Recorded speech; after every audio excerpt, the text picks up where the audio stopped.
This whole notion that the black family has always been disintegrating, that is nonsense. That his studies go up to 1925. The great bulk of black families were intact, two-parent families up through 1925, and going all the way back through the era of slavery. So it is now only within our own time that we suddenly see this inevitable tragedy, which the welfare system says is going to rush into solve. Black people have never supported, for example, affirmative action, quotas, anything of that sort. Wherever polls have been taking a black opinion on such matters of should people be paid equally or should there be this or that, black people have never taken a position that you describe. So it is not a question of what black people chose to do. It's what you choose to put in the mouths of black people. It is what you choose to project. It is not what any black people have ever said anywhere that you can put your finger on. It's what you choose to put into the mouth of the pollsters, as far as I can see. I look at the leadership of the black community. Like most people, I have never seen a pollster. If you look at the leadership of the black... You think judicial activism, Doctor, has hurt blacks. Judicial activism of eliminating restrictive covenants in deeds, eliminating segregation in schools, one man, one vote, literacy test. Do you consider those judicially active? Well, as regards restrictive covenants, I can see no evidence that they did anything other than make some people feel good because it was symbolic. Are you saying that the variable in success or lack of success is the culture of the particular group? Yes, that's exactly what I'm saying. I haven't been able to find a single country in the world where the policies that are being advocated for blacks in the United States have lifted any people out of poverty. Repeal the minimum wage law, because if you go back to, say, 1950, 1948, 49, 50, you find that at that time, the unemployment rate among black teenagers was a fraction of what it is today. And there certainly wasn't any less racism then than there is today. What was different was that at that time, the minimum wage law was a decade old. It was a decade of inflation, and the law hadn't been changed. So for all practical purposes, it didn't exist. Generally speaking, women are paid less, for example, for the same jobs as men. No, I would not. I would not agree with that. If you're talking about women with the same number of years of experience, with the same continuous service, et cetera, then when I look at that, I don't find that disparity. I find, for example, in many cases, the women are making more, depending on how you break the data down. The difference with women is between married women and everybody else. So when I did my study, I didn't use single, I used never married.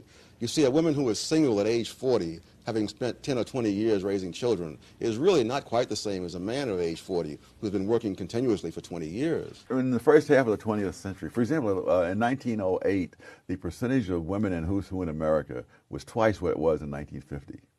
And various fields, if you look at the women who got PhDs in economics, chemistry, who got law degrees, other postgraduate degrees, those were all higher in the 20s and 30s than they were in the 50s. Now, the people on the other side say the opposite by the simple expedient of looking as if the world began in 1960. They ignore all the rest of that, and they say it's all due to the feminist movement, to anti-discrimination laws. I think that there's a lot of people more concerned about being precisely, factually, and semantically correct than about being morally right. We're raising whole generations who regard facts as more or less optional. And they're being taught that it's important to have views, and they're not being taught that it's important to know what you're talking about. It's important to hear the opposite viewpoint, and more important, to learn how to distinguish why viewpoint A and viewpoint B are different and which one has the most evidence or logic behind it. 1960, which would be almost 100 years after the end of slavery, 22% of black kids grew up in homes with only one parent. Just 22%? Yes. 4 out of 5 were in homes with both parents? Yes. 30 years later, after the liberal welfare state, that number had more than tripled. But we know that tripling was not due to the legacy of slavery. It was due to the legacy of a whole different set of policies. Look at the housing projects. The housing projects in the first half of the 20th century, during that first 100 years after slavery, did not have the high crime rates, the murder rates, the graffiti, all the rest of it we associate. None of that was there. Americans when they go to a hospital, they are in private or semi-private rooms more often than in countries on government health care. And so instead of being in a ward, you're in your own private or semi-private room. It costs more. American doctors are more readily available. There is less waiting time. Some people prefer to pay in money and other in waiting time. Now, when you have a painful disease and the government tells you there's a 6-month waiting list, that you're paying in a different way. It doesn't show up in the statistics. But you may not even live the 6 months, depending upon what you have. So we pay more and get more. That's it. That's it? That's all there is to it? That's it. You don't want to say, but at the same time, our system is terribly inefficient in various ways? No, it's not inefficient for people to buy what they want. It has to be more complicated than that. What's inefficient is having third parties decide what you need and don't need. This is the age of complaining classes, whether they are lawyers, community activists, radical feminists, race hustlers, or other squeaking wheels looking for oil. No society ever thrived because it had a large and growing class of parasites living off of those who produce. All the incentives politically are for black leaders to blame all problems in the black community on the larger society. And that enables them to take on the role of being the defender of the black community against enemies, which in turn creates the situation in which many blacks don't feel that anything that they do is going to help themselves unless it's done politically as a group.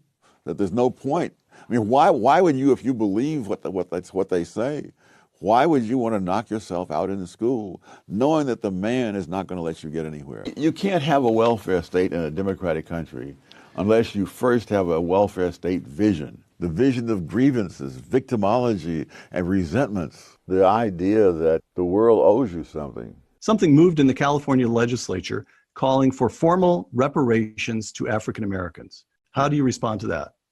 One, I know and they know it's not going to happen. So what we're looking at is someone who wants votes or followers, and that this will get them votes or get them followers and finances. But it's not. All it will do is simply tear the country apart. I think Biden is a bigger risk than Hillary was. Because? Because, first of all, he's not as smart. And I think that the way things are poised, if he comes in and the Democrats take the Senate, I don't see anything getting better in this generation. I also believe that even though the country has weathered many bad things in the past, there is a point of no return. And I suspect that that's where we're going to be taken to. When I see people talking seriously about abolishing the police force, my gosh, I mean, insanity. And, of course, the biggest losers, if they do that, will be the low-income minority communities where you already have these rising rates of murder as the police withdraw. And the police themselves, when they realize that there are politicians who will throw them to the wolves rather than confront loudmouths, they pull back. Mm-hmm. They're not going to go out there and risk their lives needlessly, knowing that the politicians will turn against them if there's any problem. Peer approval? I have never asked my peers whether they approve. Why not? I don't care.